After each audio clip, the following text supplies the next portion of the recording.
মানিকপুৰত জৰুৰীকালীন ব্যৱস্থাপনা অনুশীলনৰ সামৰণি। বঙাইগাঁও জিলা দুৰ্যোগ ব্যৱস্থাপনা আৰু মানিকপুৰ ৰাজহ চক্ৰৰ উদ্যোগত জৰুৰীকালীন ব্যৱস্থাপনা অনুশীলনৰ অংশস্বৰূপে আজি মানিকপুৰৰ ভাটিপাৰাত মক ড্ৰিল কাৰ্যসূচী হাতত লোৱা হয়। উল্লেখ্য যে যোৱা 6 জানুৱাৰীৰ পৰা আজি 8 জানুৱাৰীলৈ মানিকপুৰ আঞ্চলিক মহাবিদ্যালয়ত 3 দিনীয়াকৈ অনুষ্ঠিত হৈ যায় জৰুৰীকালীন ব্যৱস্থাপনা অনুশীলন।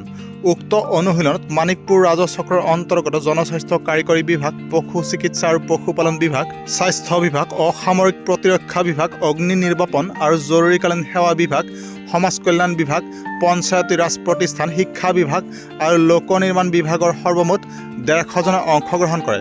উক্ত অনুশীলনৰ অংশস্বৰূপে আয়োজন কৰা আজিৰ মক ড্ৰিল কাৰ্যসূচীত বানপানীৰ সময়ত চলা উদ্ধাৰ কাৰ্য, মানুহৰ লগতে পশুধনৰ চিকিৎসা, গৰ্ভৱতী মহিলা আৰু শিশুৰ ক্ষেত্ৰত ল'বলগীয়া ব্যৱস্থা, হঠাতে হোৱা দুৰ্ঘটনা বা প্ৰাকৃতিক দুৰ্যোগৰ পৰা সাৱধানতা লোৱাৰ লগতে কি ব্যৱস্থা ল'ব পাৰি তাৰ ওপৰত মক ড্ৰিল দেখুওৱা হয়। News desk report, news time 3। এইটো দৰাচলতে আমাৰ অসম ৰাজ্যিক দুৰ্যোগ ব্যৱস্থাপনা প্ৰাধিকৰণ আৰু জিলা দুৰ্যোগ ব্যৱস্থাপনা প্ৰাধিকৰণৰ উদ্যোগত আমি মানিকপুৰ ৰাজহ চক্ৰই এইটো এটা 3 দিনীয়া কাৰ্যসূচীত লৈ পেলাই আমি এটা অনুশীলন মানে দুৰ্যোগ ব্যৱস্থাপনাত কেনেকৈ আমি প্ৰস্তুত হ'ব লাগে তাৰে এটা অনুশীলনৰ ব্যৱস্থা কৰিছিলোঁ। এইটো যোৱা 6 তাৰিখৰ পৰা আৰম্ভ হৈছে।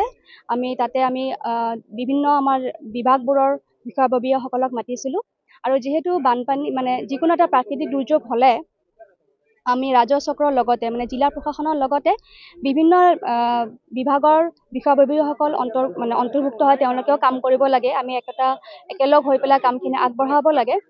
আমি সেইকাৰণে তেওঁলোকক এবাৰ মাতি পেলাই এটা অনুশীলন কৰিছোঁ চ' ডেট তেওঁলোকে কামবোৰ অলৰেডি কৰিয়ে আছে, কিন্তু এই অনুশীলনৰ যোগেদি আমি যাতে গম পাওঁ যদি আমাৰ কিবা কৰণীয় কিবা মানে গেপ আছে বা আমি যদি কিবা বস্তু অলপ এতিয়ালৈকে অৱগত নাছিলোঁ, সেইখিনি বস্তু আমি আকৌ এবাৰ সোঁৱৰাই দিছোঁ। First of all, I would really like to thank all the media person who has come to the mock drill site today here.